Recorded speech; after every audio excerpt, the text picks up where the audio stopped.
Hello, everyone. Today is Friday, January the 27th. It is 12 noon.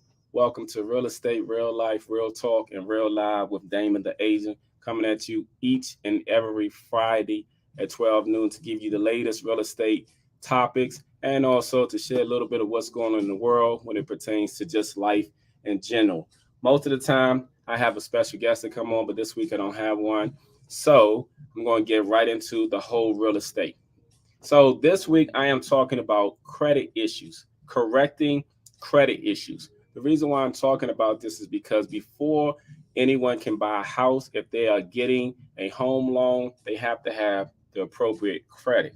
And the appropriate credit in most cases is their middle score being 640 or higher.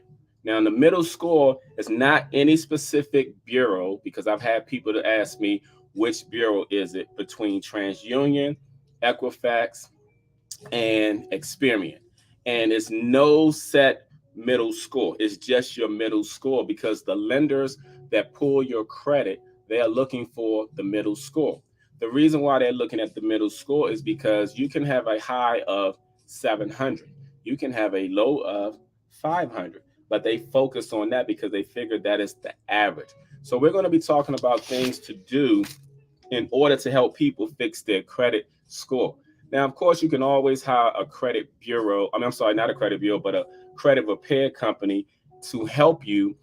There's also a fee associated with that. Some people do not like to go through credit repair companies because some of them have not been good, even though I am affiliated with a great one. I had the young lady on my show a couple of months ago in which she's been dealing with my credit for years. So if you're looking to have a credit repair company to do so, please let me know. I'll make that connection. But this is for those people who want to fix their own credit and they don't know how. They want to fix it, whether it's to be to buy a house, whether it's to be to get a credit card or to get a car note or to lower the interest rate on their mortgage or to lower the interest rate on their car note and or credit card, because we all know that people are also talking about interest rates. And even when you look online and you see the commercials for the credit cards like Discover, Capital One, or whatever, if you look at it, they're always talking about the 0% interest rate. But most people don't get that. And people, still pay their credit card notes. So I'm just saying, I just want to share with you certain things that you all can do in order to help yourself. Now, the first step will be each individual would need to pull their own credit. And what do I mean by that? Meaning you yourself have to contact all three credit bureaus and pull all three of your credit reports. The reason why this is so critical for you to do so and to not allow a lender or third party to do so is because if anyone else pulls your credit except you, it is considered a hard inquiry. And when it's considered a hard inquiry, that can possibly lower your credit score. So let's say hypothetically, if you were trying to buy a house and your credit score was at 635, and remember the minimum score has to be at least 640, and then you go apply for a credit card or you go get a new car, that's going to lower your credit and that's going to have a negative effect on you. But when you yourself pull your own credit reports, that is considered a soft inquiry. And because it's considered a soft inquiry, it does not have an impact on your credit score at all. So the first thing to do is to contact all three credit bureaus. And I strongly advise for you to call them. I know online we can do a lot of things these days, and we can go online and you can go to the credit bureaus. But here's the issue when you go online. If you go online to, let's say, Equifax or even Experian or even TransUnion, they always try to sell you the other two bureaus' credits. And the problem with that is the score that they give you is not the actual score from those actual bureaus. Those are their scores calculated to what they assume it will be. But the reason why they do that is because, like everyone else, they're just trying to make money. So I would strongly suggest for you to contact all three credit bureaus and to basically call them. Now, and I just put the numbers on the board, and I'm going to turn this camera around so people can actually see it. Um, hopefully you all can see that. But I also want people to notate to contact all three credit bureaus yourself. It may seem a little tedious, but these are the things that you have to do in order to improve your credit score. Because if you don't do anything today, don't be upset with the results you don't get tomorrow. And what I'm saying is basically the all three credit bureaus, if you contact them, of course, they're going to ask for your social security number. They're going to ask for your date of birth. They're going to also ask you about the street address where you live at. You plug in all of that information. They will mail you your credit report. And every year, everyone gets a free credit report anyway. So please keep that in mind. And on top of getting the free credit report, in order to get your score, you do have to pay, I believe it's between $10 to $13 at each bureau, but it is well worth it because let's be honest, more people have spent more than $36 going out to eat to go get a drink.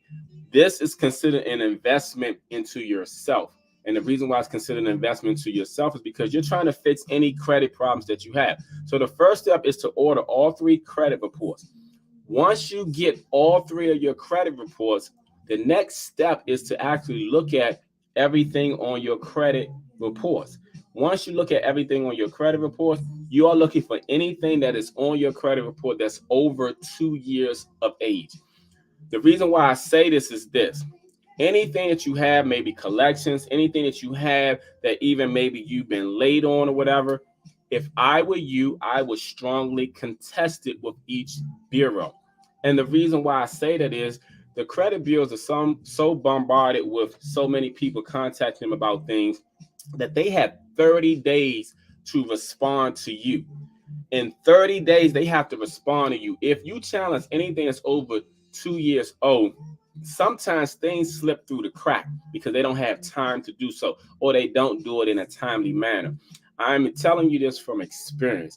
I remember many years ago, I had I can't remember if it was Nextel or Sprint, and they were on my credit report. And when they were on my credit report, I didn't pay the bill. I cannot remember why I didn't pay the bill, but long story short, they put it on my bill, and I was kind of upset.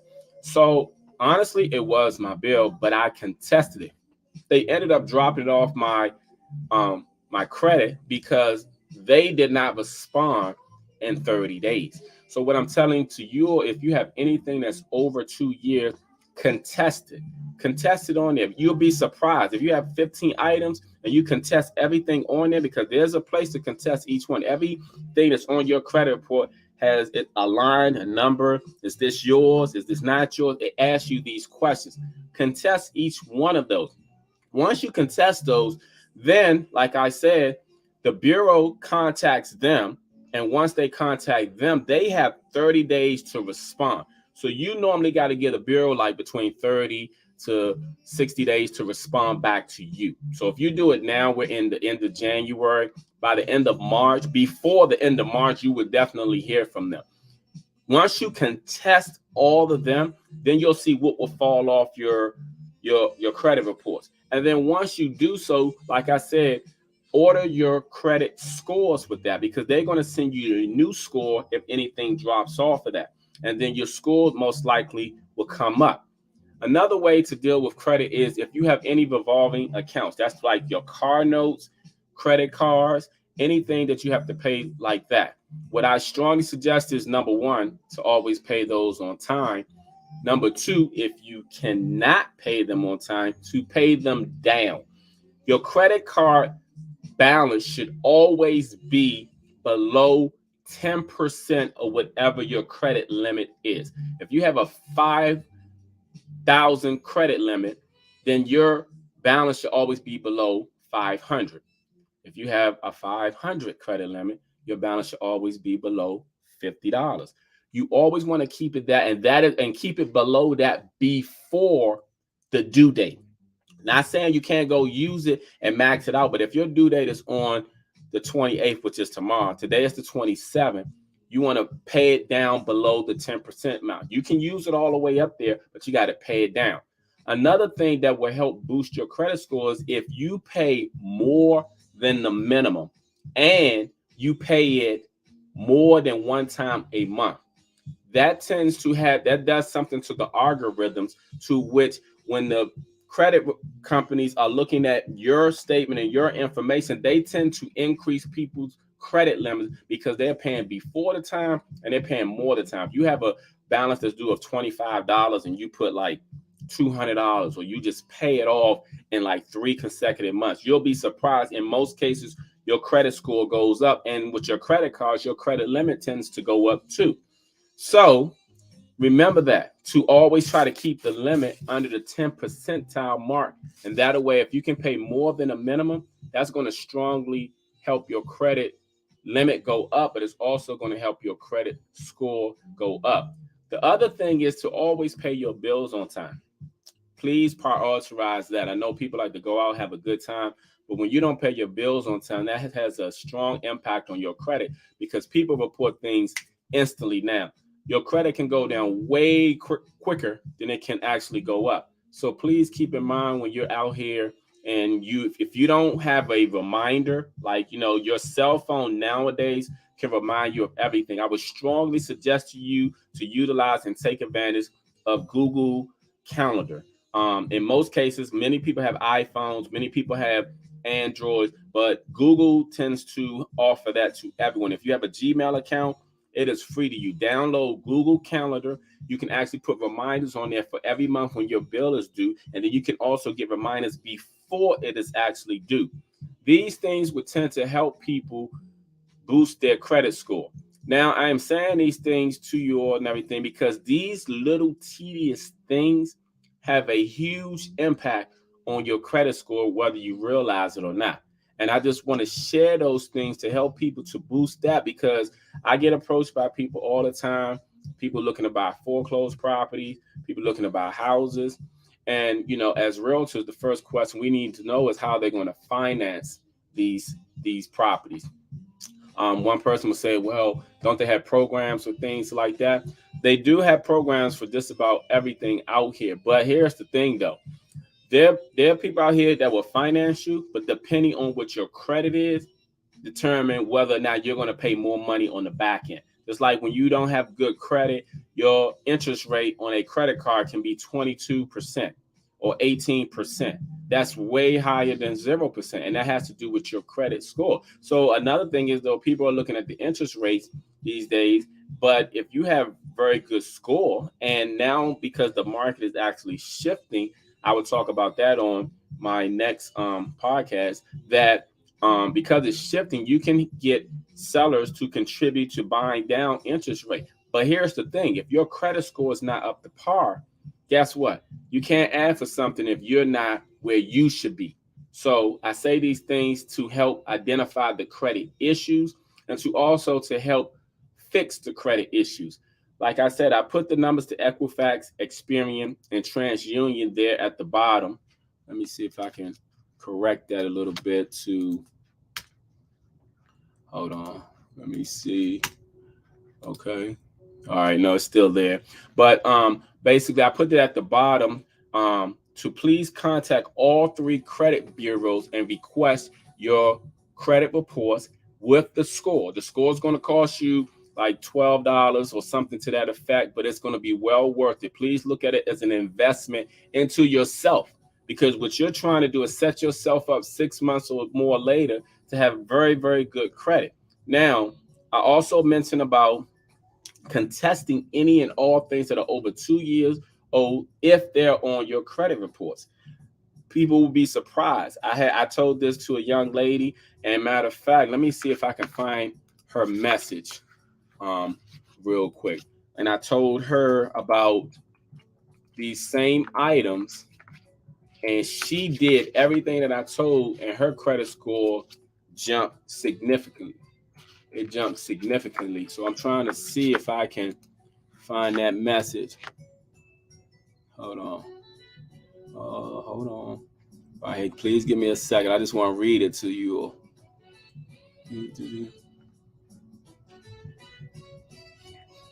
She said, literally 2 years ago, you did a video on credit repair, how people you think actually apply. How many people do you actually think apply? I'm being so hard because I did. I watched and I still watch credit go up, and I am at a 776. That little advice you gave went a long way. I guess the people I meet say that they want help and they really don't, because Damon, you give a lot of information on social media and people just do not take advantage of it. So she sent me that like a couple of months ago, but the same thing I'm sharing with you all right now, I shared with her. She applied them. As you heard, her credit score went up to 776 by just doing these little things. Doing these little things. They are so tedious, but they tend to go a long way. And I am sharing them with you because I want you all to have great credit, whether you're getting a credit card, a new car, or you're buying a house. You know, we all need credit. And another thing that I always like to say about credit is credit fluctuates. It goes up and down. And they tend to look at your last 7 to 10 years. So don't feel as though if you have terrible credit, if you file for bankruptcy, that you can never get your credit up, because you can't. It's just a matter of time. And don't think if just because you have A1 credit that you can't be affected, because here's the thing. Let me read something that somebody sent me today, okay? And this was somebody who sent me about, and I deal with all types of people, white, black, Hispanic, Africans, and everything. This is a white lady. She's a friend of mine. And she wrote this. Let me read this, okay? She said, we need to discuss credit issues. And I said, what's your question? She said, I just need my credit score to be higher. It's not urgent. I just want you to take a look at my credit reports. She said, Credit Karma is not accurate. And I said, okay, no problem. She said, yes, not accurate. You have to make those calls to the credit bureau. I'm thinking I had a 670. No, sir, I don't. I feel so out the loop. White people had good credit. She's white. So I laughed at that. She was jokingly and stuff. But here's the thing, though. She's right. Credit Karma is not giving you all an accurate response. What you'll have to understand is what Credit Karma is. Credit Karma does a lot. They get paid through a lot of advertisers and marketing. That's why they always telling you to apply for your credit through Capital One, whomever, blah, blah, blah, at the bottom. What they do is Credit Karma gives you hope, and they're very optimistic. They're similar to Zillow. If anyone knows Zillow, Zillow has this thing called Zestimate, and with your home value may be worth $250, but Zillow will make you seem like your house is worth $550. That $550. That's the same thing with Credit Karma. Your credit score might be 490, and Zillow will make you seem like your credit score is 650. Credit Karma will make you seem like your credit score is 650. So what I'm saying is Credit Karma is not accurate. It is free. What you'll have to understand is a lot of the information that you get for free, sometimes it's not accurate. You have to always double check. And Credit Karma just boosts everyone's self-esteem and morale. That's how I feel about it. So what I like to say is that please do these things. Someone just said, do you have a credit repair connect? Yes, I do, Veronica. I actually spoke about that at the beginning of this. I have a young lady that I've been using for, it's been about 8 years. And let me explain the story on this credit repair company, because I've been in real estate nearly 18 years. Of course, I've been approached by many people. Oh, we fix repairs, So because I'm very conscious and I always like to look out for my clients, I tend to not like to send anyone that I haven't dealt with or that I know does thorough work. So what I did with this young lady is I put myself on the credit repair with her to see how she worked, her and her company.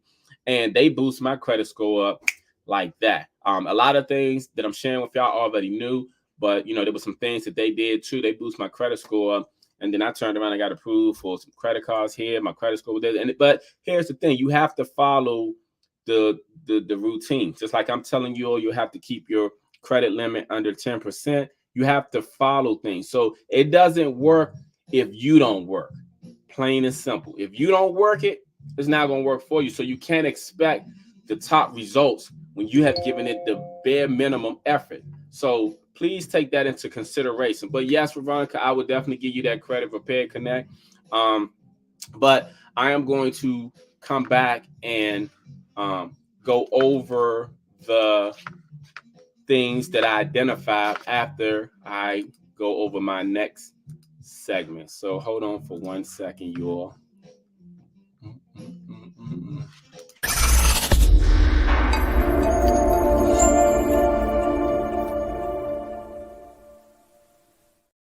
I don't know if you all can hear my smooth jazz in the background. So my next topic is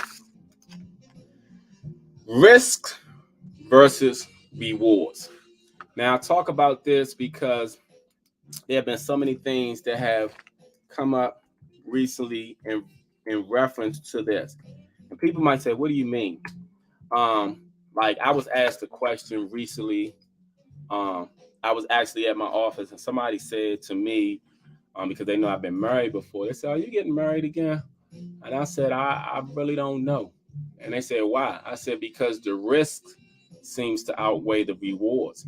And they were like, what do you mean by that? And I said, well, basically, it depends on, in nowadays, marriage is like a partnership. It's like a business and everything. So it depends on who's trying to get what. That's why sometimes people are trying to have prenuptial. Some people are broke. Some people going in with hidden agendas.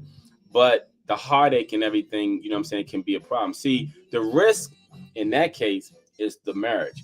The rewards mean two heads are always better than one. Tax purposes, build an empire together, those are the benefit. Those are the rewards. The risk, you know what I'm saying, is getting married and then it falls apart because many people who have been married don't want to get married again for those reasons. But that's one aspect. I also was thinking about all other aspects of life. When you look at like people's health, for example, when you look at your health, you know, people eat all this fast food, people don't work out, and then they have all these health issues. They got high blood pressure, they got high cholesterol. Some people have diabetes. Some people have, some people are not doing well. Now, going to the gym for some people is considered a risk because people don't want to inflict pain on themselves. So because they don't want to inflict pain on themselves, they feel like it's a risk. But the reward will be feeling better, looking better, being better. See, in many aspects of life, there are many risks versus rewards. It just depends on how we're looking at things. Being out of shape, you can have health issues and health problems, or you can get in shape. The reward is, like I said, feeling good and looking good. The risk is health issues when you're out of shape. Another risk is when people go out here and they gamble all the time. People gamble, whether it's the lottery, whether it's the casino, whether it's on sports betting. That's a risk, gambling. The rewards is winning money, winning lots of money, winning more money than you actually bet. That's the reward.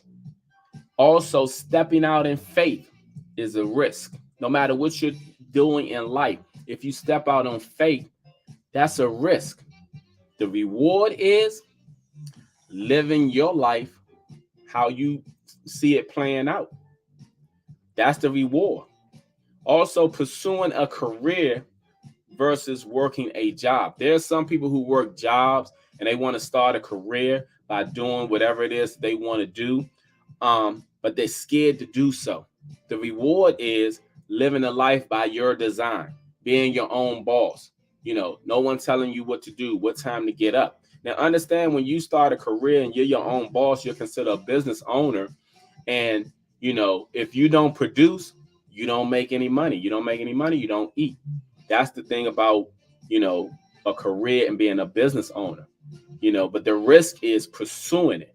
The reward is, again, a life by design and you being the boss of your own life versus you working for someone else and they having a boss on there. Because think about this. Many people have worked for people, and you ever looked at the supervisor and realized you're smarter than the supervisor? You ever realize that basically that the person who's gotten a title over you, you know more than them, but they're getting paid more than you, but you know more than them? I don't know if any of you ever felt that way, but I know I used to feel that way when I used to work. And I felt like people were getting paid more than me, than people were my supervisor and had a title over me. And I didn't like it because something when you're educated and you know more than other people who are your boss, it makes you feel a certain type of way. So that's why knowledge is key. And that's why one of the things that I always say is the more you learn, the more you earn. I don't care where you at in life. The more you learn, the more you earn. That's why people should read more books. Read a book. You'll learn a lot. They put all the knowledge in the books. Because understand when people get those job titles, there's many people out here who be ego tripping off a job title. They feel like they got a title that they're better than you. That's how some people feel, unfortunately, when they're not even smarter than you, but they're getting paid more than you. So that should make you look at things differently. So when we're looking at life from different perspectives, it's risks versus rewards. What risk are you going to take to try to get the reward that you want? You want to go on a vacation, then you're going to have to risk something in some cases. Depends on your lifestyle, depends on your job, your career, whatever. If you want to get in better shape, you're going to have to risk making sacrifices, going to the gym and inflicting some pain. That's why in the gym they always say no pain, no gain. That's what it means in the gym. But the reward is the body that you want. Everybody can't go get surgery. People go get surgery, lipotuck and thing. And I understand if it's for health reasons that people have to get it, but some people just get it because they got the money to do so and they're too lazy to actually go to the gym. And then what they found out later on, years later on, is they got to continue to keep getting those surgeries to keep up. Because if you don't do what you're supposed to do, then you're going to go back to what you was before. But at the same time, some people get the surgery, then they start to work out and try to act like they've been working out their entire life when we all know that they haven't. But again, when it pertains to the risk versus the rewards, you have to weigh which one is more worth it to you, the risk or the rewards. Health problems, working out to the gym. Gambling, playing the lottery, winning money. Stepping out on faith, living a life by design. Pursuing a career job that you want. Being a business owner. Marriage, divorce. Two heads are better than one. Building an empire, tax purposes, someone to have your back. Look, when we're dealing with so much, we have to clearly understand that it's all a risk, y'all. Everything we do is a risk. When you get in your car and you drive, it's a risk. You could be at the light and somebody can run into the back of you. It's all a risk. When you go out here, some people leave out and they don't come back because that's just how things are. It's all a risk. The food that we have in the United States, we all know it's not the greatest. We're trusting that the people who chopped up the meat and everything, that they didn't put anything in it. When we go out to eat at the restaurant, that's a risk. Now, there are rewards in all this too. When we go out and we get in our car and we get to our destination and we get to where we're going, that's the reward. And then when we go out and we eat good food and it feels good and tastes good, that's the reward. So when we're out here doing life, understand that we're dealing with risk, but we're also dealing with rewards too. Everything we do has a risk and a reward. You have to determine with yourself, which one is it worth? Is it worth it? Is the risk worth the rewards? Because in some cases, some people feel like the risk outweighs the rewards. But if the rewards outweigh the risk, then sometimes you have to risk taking that chance in order to get the reward. Hope you all clearly understood that. So let me come back with my recap.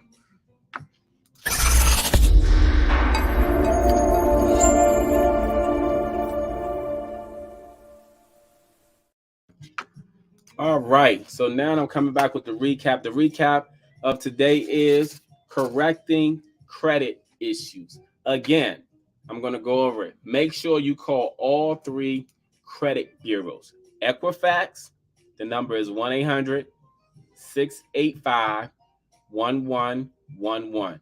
Experian, the number is 1-888-397-3745. 842. TransUnion. The number is 1-888-909-8872. Please call all three credit bureaus, request your credit reports, and pay for the scores too. The next thing you're going to do after that is once you get your reports, you're going to look at everything on your report, and anything that's over 2 years old, you are going to contest. Say it's been taken care of. You ain't lying. It's been taken care of whether you paid for it or not. You'll be surprised, especially if you have over 5 to 10 items on your report. You'll be surprised how many is going to come off. Trust me. A few are going to come off. It's a high percentage. A few are going to come off. 3 is if you have credit cards, please keep the balance below 10% of whatever the limit is. At one point, it was 30%, but they changed that, y'all. And also pay your credit cards on time and pay more than the minimum balance. If you can make double the payment twice in a month, at least a week before payment is due, that is going to help boost your limit over time, especially if you put lump sums down. And I don't know what you're dealing with financially, only you know, but look at it. If it's $25 due a month, put $50 on it, and you'll be surprised what will happen. And also make sure you pay all your bills on time. These are things that will help. They are simple, but they're very critical to helping you boost your credit score. And I finished also by saying the risks versus the rewards. Now, again, the recap is in life, we all are taking risks. You take a risk when you go get in your car. You take a risk when you meet somebody new and you become intimate with them. You're taking risks, but there's a reward with the risk sometimes if the rewards outweigh the risk. Because if the risk outweighs the rewards, then some people are not going to take that chance. Just like I mentioned when that lady asked me that question, I told her I don't know because the risks seem to outweigh the rewards. But that's the same when people go gamble. Some people hit it big when they go to the casino. Some people hit it big when they play the lottery. But majority of the people don't. But guess what? They took a risk and they reap the benefits of the rewards. And there's another thing that I looked up too is that I read. This was years ago because the times have changed. But they were saying a lot of the millionaires in the world take a lot of risks that the average person would not. So the reward is the lifestyle that they live. The risk is they could have lost everything. Same thing applies in your life. Sometimes you got to ask yourself, does the risk outweigh the rewards, or do the rewards outweigh the risk?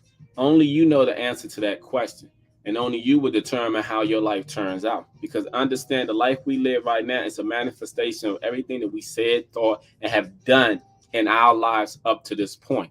So everything that goes further in your life is everything that you do, say, and will do and manifest in the future to get what you want. So I hope you understood the message. Please make sure you'll follow all of my social media platforms. It's at the bottom right here. Please follow me. I'm trying to go live on TikTok, but I got to have over 1,000 followers. I think I got like 500 followers. Please help me get over 1,000 so I can go live on TikTok as well, because I'm on Facebook, LinkedIn, YouTube, Twitter, and Instagram. I'm on these platforms.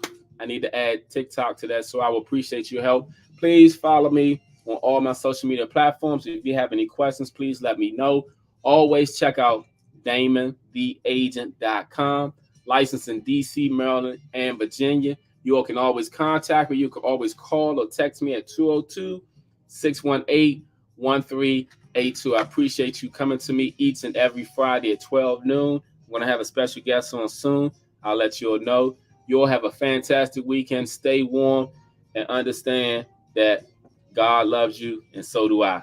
Thank you.